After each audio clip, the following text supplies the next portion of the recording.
चाह के भी इस मोबाइल के जंजाल से नहीं निकल सकते, ये हम आपको गारंटी दे रहे हैं, क्योंकि करोड़ों की सैलरी पाने वाले इंजीनियर और साइकोलॉजिस्ट आपके ईमेल को ट्रेस कर रहे हैं कि आपने किस टाइप के वीडियो को पूरा देखा है। यदि आपने कुकिंग की वीडियो को पूरा देखा है तो अगला घसकाइएगा तो कुकिंग से रिलेटेड आएगा।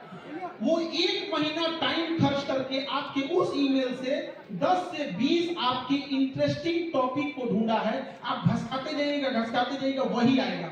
इसलिए आप उससे निकल नहीं सकते हैं। तो बाढ़ के पानी को रोक नहीं सकते हैं, मोड़ सकते हैं। तो इस मोबाइल की दुनिया में आप करिएगा क्या, इंटरटेनमेंट के बजाय, नाच गाना देखने के बजाय, कॉमेडी देखने के बजाय इंटरटेनमेंट ना करके पढ़ाई से रिलेटेड कुछ चीज देखने की कोशिश कीजिएगा। जैसे लेजर सर्जरी कैसे होती है, रडार कैसे काम करता है, एनिमेशन वाली चीजें कैसी काम करती है। इसे हम लोग इंटरटेनमेंट नहीं करते, इसे एजुटेनमेंट करते हैं। एजुकेशन से इंटरटेन होना, इसे कहते हैं एजुटेनमेंट। तो आप सब बच्चों को कहते हैं कि मोबाइल से दूर होने के बजाय लहरों में वही डूबता है जिसे तैरने नहीं आता है। जिसे तैरने आता है तो लहरें के रास्ते किनारे हो जाता, नहीं हो जाता है। तो जो मोबाइल अभिशाप बन रहा है, जो डेटा अभिशाप बन रहा है, क्यों ना हम उससे नॉलेज गेन कर लें। हम क्यों जाएं वो फिल्म देखने में, हम क्यों ना ये देख लें कि हमारे जो गुजरात साहब के प्रधानमंत्री थे तो क्या नीतियां लाए थे, मनमोहन सिंह के समय क्या थी, मोदी जी के समय क्या थी। अगर आपको इसमें इंटरेस्ट नहीं है तो इंटरनेशनल रिलेशन देखिए, साइंस देखिए, किसी भी चीज को देखिए, बस सकते आप उसको इंटरटेनमेंट में मत जाने दीजिएगा।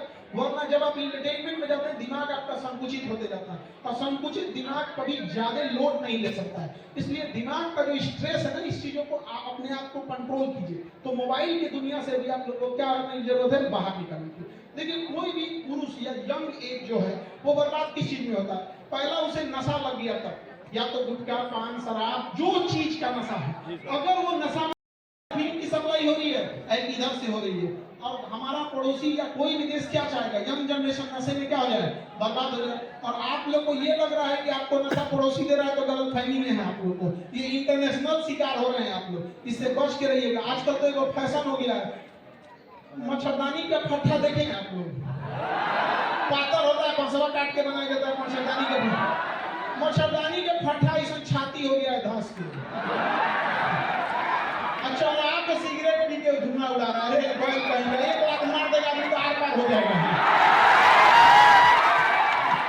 धुआं उड़ा रहा है, उसको लग रहा है जैसे नासा का साइंटिस्ट है। मानसिकता उसको कितना नीचे लेके चला गया है। बच बचा के रहिए इस सब चीजों से। पढ़ाई में अपना जी जान झोंक दीजिए, यंग जनरेशन है। और सारे बच्चों से कहते हैं, पढ़ाई लिखाई करके जब नौकरी हो जाए तो नौकरी के बाद नौकरी के सैलरी के भरोसे किसी को नहीं रहना है। सैलरी के भरोसे किसी को नहीं रहना है। जितनी सैलरी उसका 10 गुना ज्यादा बिजनेस करके कमाइएगा, करप्शन करके नहीं। समझा कि नहीं आ गया? आपको पैसा कमाने का बराबर अधिकार है, जितना अंबानी अडानी के लड़के को उतना ही है। लोग कहते हैं कि नौकरी करके कितना मिलेगा। नौकरी हम लोग पैसा कमाने के लिए नहीं, बल्कि समाज के ऊपर जो कलंक लगा है, हमारे यहाँ उतना संसाधन नहीं है तो समाज को दिखाने के लिए है, ताकि माँ बाप को भरोसा हो जाए कि हम बच्चों को पढ़ने के लिए भेजे थे तो पढ़ के दिखा दिया। उससे ज्यादा आप लोग बिजनेस से करिएगा, स्किल सीखिएगा, चाहे जो भी स्किल सीखना हो यहाँ पर। तो स्किल